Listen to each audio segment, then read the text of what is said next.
It was wild in there at the end, had an 11-0 run in the final three. What kind of change allowed y'all to get back in?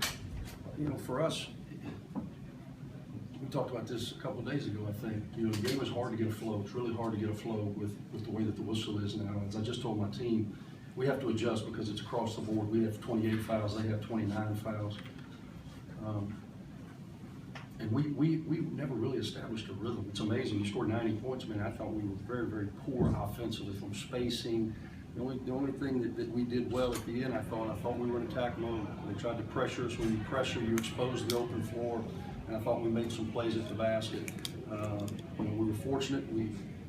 Even though it certainly is not the way you draw it up, we had the ball on the side. Let's throw it to them. Let him kick it off his foot. Let's go to the monitor and get it back. But it allowed us to at least, get to the last shot, or supposedly the last shot. And Drake did exactly what I wanted him to do. Downhill to his right hand. Had a tough night, but as I was telling my boss walking over, the reality is he hadn't been in these moments, but a couple of times in his career. You know, in Miami he wouldn't have been on the floor. That's why he's here. So this is the first time he's in these moments. And I just expect him, because I see it every day, to make every play. But he got the ball on the rim, which is exactly what you want to do. Sebas had a tremendous game. Obviously, in game one, he had foul trouble, never got any rhythm. But he stepped up big force when we were struggling really across the board with 22 and 19, had a huge tip and put us in control to get out 2-0. How concerned are you? It's obviously concerning with turnovers, but also guys struggling to properly take care of the ball and handle the ball when you come up the court. Just the look. I mean, from the naked eye, obviously, I'm looking at it from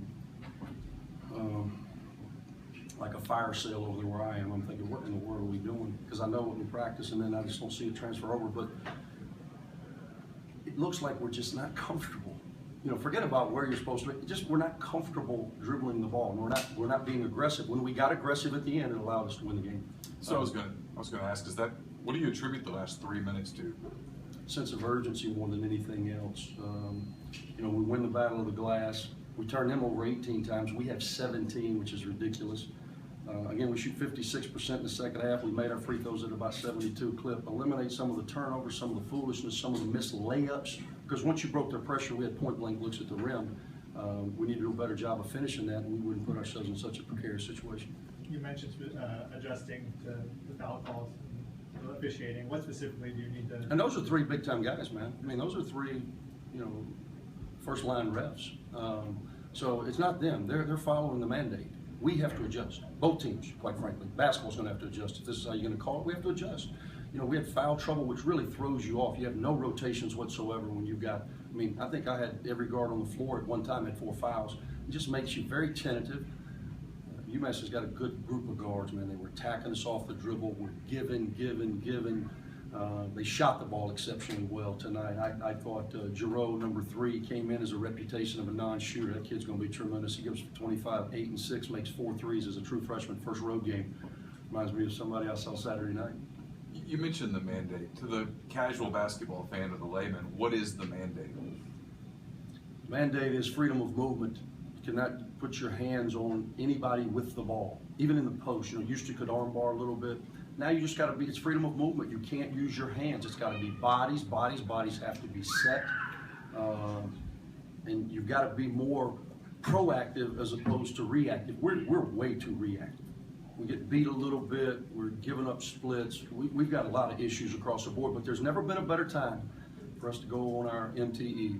We're going to get on that plane Wednesday. Thankfully, we're on the plane at 2-0, and it's going to give us a chance to reset who we are. We've got a little bit of reset from a mentality standpoint and from some of our mechanics. Because I know that what I've seen, I wish you guys could see. I see a team that is much grittier, much grimier, much tougher than what I'm seeing in these games, and that's got to improve, or we're not going to be who we are. That's who we are, and that's how we got to play. Andy, do you have to? Is it just talking to the guys and grinding it in their mind? This is the way it's going to be, or is there certain things you can do in practice to?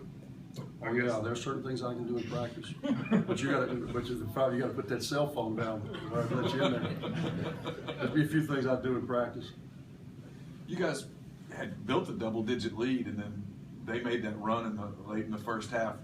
I never thought, I thought early, I think we were up 10 or 11 early, and we were moving the ball and having some success. And then I never thought the game established a rhythm. You know, we're up, we came right back at the beginning of the half, and I think we took a 2 or 3 point lead. Then we're down 8 up, but the game never had any flow. So it didn't feel like we were ever out of it because the game had no flow. It was stop, stop, stop, you know, a possession here, a possession there. We had 2 or 3 point blank looks, you know, Sebas on a putback, Cullen in the open floor, Dre in the open floor, Dre in the open floor, Dre in the open floor. Did I say Dre in the open floor? I mean, he had like 5 or 6 right there that could have changed the momentum of the game. But we were still there, still there, still there. Had to make some stops, had to finish some plays. Luckily we did.